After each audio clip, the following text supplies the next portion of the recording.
Are you thinking about going to graduate school? If so, then sooner or later, you're probably going to have to get to know three little letters. GRE. What's a GRE? Is it a cool slang term for the color green? Is it a species of gremlin?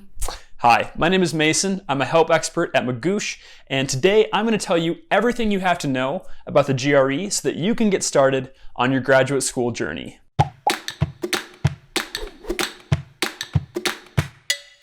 So let's start with the basics. What is the GRE? What does GRE stand for? The GRE is an acronym that stands for Graduate Record Examinations, and as the name implies, it's a common component of your application package to many graduate programs. It's kind of like the ACT or SAT, only for grad school. Both master's and doctorate programs may require the GRE for consideration for admissions, or for teaching assistantships, or for funding, or for all of the above. Now, of course, there are some other standardized tests that are common for graduate school, such as the LSAT, the MCAT, the GMAT, but the GRE is by far the most commonly accepted test. In fact, many law schools are starting to accept both the LSAT and the GRE for application. Alas, I too wish it was a species of gremlin, but I guess a standardized test is kind of cool. Number two, should I take the GRE? Before diving any deeper into this GRE rabbit hole, it's probably wise to ask, do I even need to take this test to attend the program I hope to attend? The answer in most cases is maybe, and this is where doing a little bit of research is really smart before you dive headfirst into test prep. Check out the admissions pages for the programs you hope to apply to, or better yet, chat with an admissions representative who can tell you all about their requirements. Now, while doing research, you might find that some programs list the GRE as optional, and that means you have a decision to make.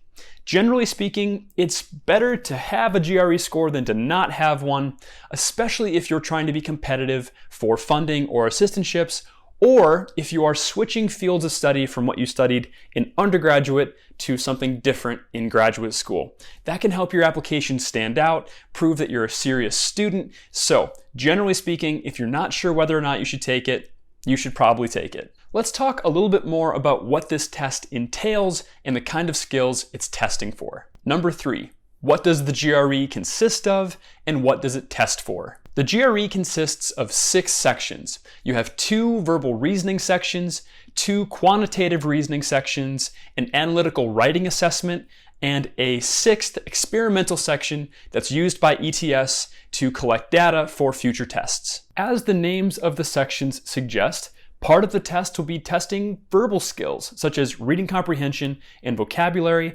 Part of the test will be testing mathematical skills, such as problem solving and data interpretation. And then that final section is going to be testing your analytical writing skills by asking you to critique and create arguments in essay form. Now, I want to call something out before you start nervously sweating about having to learn 4-syllable words or relearn high school algebra. And sure, studying for the GRE does consist of both of those things to some extent. However, there's a really important word in each of those sections that you should really pay attention to, and that's reasoning. The GRE is not an intelligence test. Rather, it is a reasoning and logic test built around certain concepts, skills, and question types. The big, colossal, vitally important takeaway here is that in a very real way, the GRE is just a test of how well you know the GRE. So, by getting familiar with the question types, the concepts, the different skills being tested for, you'll be able to reason your way through most problems instead of getting bogged down in tedious calculations or by getting distracted and disoriented within stuffy academic passages. 4. How is the GRE scored? Okay, there are a few ways to talk about scoring on the GRE, so let's start with the basics. Upon completing your test, you're going to receive 3 separate scores: a verbal score, a quantitative score, and an AWA score. The verbal and quant scores are taken from how you performed on the 2 sections of each of those sides of the test.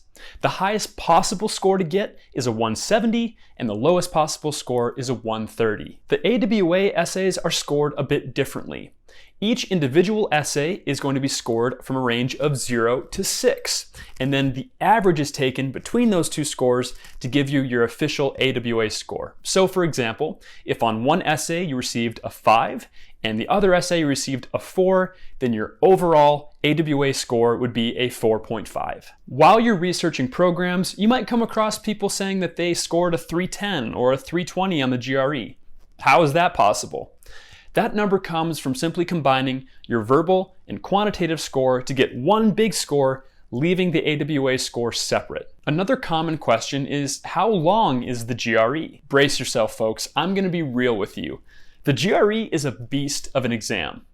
Each verbal and quantitative section consists of 20 questions and 35 minutes. So putting it all together, you have 2 verbal sections plus 2 quant sections plus an experimental 5th section, and that's going to result in an overall total of just under 3 hours or 175 minutes. Each AWA essay has a timed limit of 30 minutes, so putting the two together, that's another hour.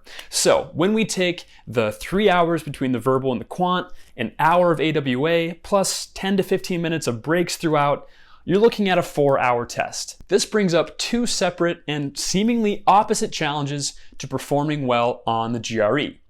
On the one hand, in each section, you're going to have to use your time wisely. You only have 35 minutes for 20 questions. Now, that might sound like a lot of time, but it really goes fast, especially when some problems might take a full 3 to 4 minutes to solve. So, time management and performing under pressure are 2 crucial skills to doing well on the GRE. On the other hand, you're going to have to last for 5 of these sections in a row, plus 1 hour of AWA work. So you're going to have to build up some stamina in order to keep your focus and concentration for that length of time.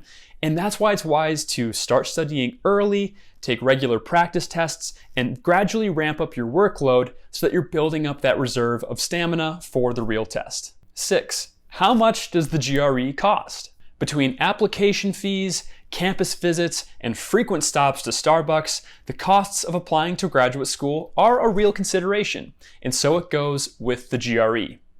The GRE is created and administered by a company called ETS, or Education Testing Services. The exam costs $205 at most locations and for at-home testing. Now, what does that $205 get you? Well, it gets you registered for your test, it gets you access to 2 free complete practice tests from ETS, and it comes with a few other perks, such as some PDFs and other resources that give you the major overview of the concepts being tested on the math and verbal side. It's good to keep in mind that the majority of people studying for the GRE end up purchasing some other test prep materials as well, such as study guides, practice problems, even tutoring services. So make sure you factor those costs in as well when you're creating your budget for grad school. Psst, if you're working on a tight budget, I highly recommend you check out Magoosh. We provide virtually everything you need for an effective and enjoyable test prep process at one tidy price, and we have an amazing team of help experts there to support you at every step of the way. Number 7, when should I take the GRE? Deciding on when to take the GRE depends on your application deadlines, which should come from your target program admissions representatives. Keep in mind though that most students end up taking the test a few times to hit their target scores, especially if those target scores are on the ambitious side. Keep in mind also that you can only take the GRE every 21 days and that it might take some time for your official scores to be sent to your target programs. A good rule of thumb that we found is to take your first test somewhere in the 6 to 10 week range before your deadlines, because that's going to give you ample time to review and retest if necessary. I want to emphasize again though that the best possible resource you have for answering questions like, when should I take the GRE, is your target program's admissions representatives. They've been through this countless times and they should be able to give you great advice on developing a testing timeline and answering any question about your application needs. Number 8, how hard is the GRE? Okay, we've covered a lot of ground already, and by this point you might be wondering, well, just how hard is this test anyways? The truth is, it depends on your score goals. The GRE is not the kind of test that you set out to ace. Rather, it's the kind of test where you're trying to grab as many points as you can in the time that you have to hit your score goals. So, the higher the score goal, the more time it's likely going to take to practice and work up to hitting it. Much depends also on the person. Say you're someone who really enjoys reading and learning big, complicated sounding vocabulary words, then the verbal sections might not be that bad. If on the other hand you're a consummate mathematician who devours algebra problems like candy, well then the quantitative section might feel like a breeze. Regardless of where you're starting, make sure that you have accurate and realistic score goals and then put in as much practice as necessary to hit them rather than trying to shoot for a 170 on the quant, which is super hard and that you in all likelihood don't actually need.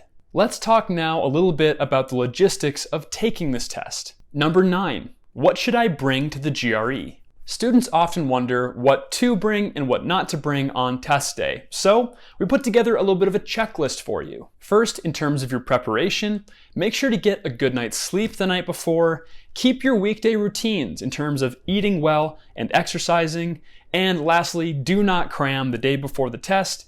Rather, just do a handful of practice problems to warm up and get yourself psyched for the test. Now, in terms of what to bring, make sure you do bring your valid ID to present at the testing center, and also bring a snack. Remember, this test is 4 hours long, so make sure you bring a calorie-dense snack like nuts or fruit to power your way through your exam. Another common question is, should I bring my own scratch paper and pens and pencils to the test day?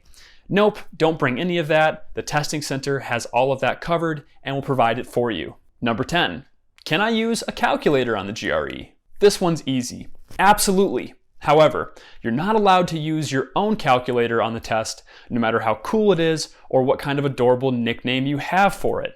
I call mine Crunch because he crunches the numbers. During the quantitative sections of the GRE, you'll be asked to use an on-screen calculator, and so it's good to practice with that calculator so that you're comfortable using it on test day. That being said, the better you are at things like mental math and rounding and approximation, the less you'll have to touch that calculator and the more efficient you're going to be on the problems on that side of the test. So make sure to build up those mental math skills and touch the calculator only when you absolutely need to. 11, how many times can I take the GRE? This one's quick and easy as well. As many times as you like, as long as you leave 21 days between each attempt. Keep in mind also that your GRE scores stay good for 5 years. So if you're not quite sure when you're going to be applying, keep in mind that you might have to test again if those scores expire. So there you have it, folks. You now have all the knowledge you need to kickstart your GRE journey. Not quite sure where to go from here? Don't sweat it. We at Magoosh have got you covered. Check out the description to find links to 2 videos that should help you out. The first one is how to use a study guide, and the other one is a verbal section 101. Subscribe to this channel, drop a comment below, and remember, we here at Magoosh are here to help you with every step of the way on your GRE journey. My name is Mason. Thanks for hanging out today.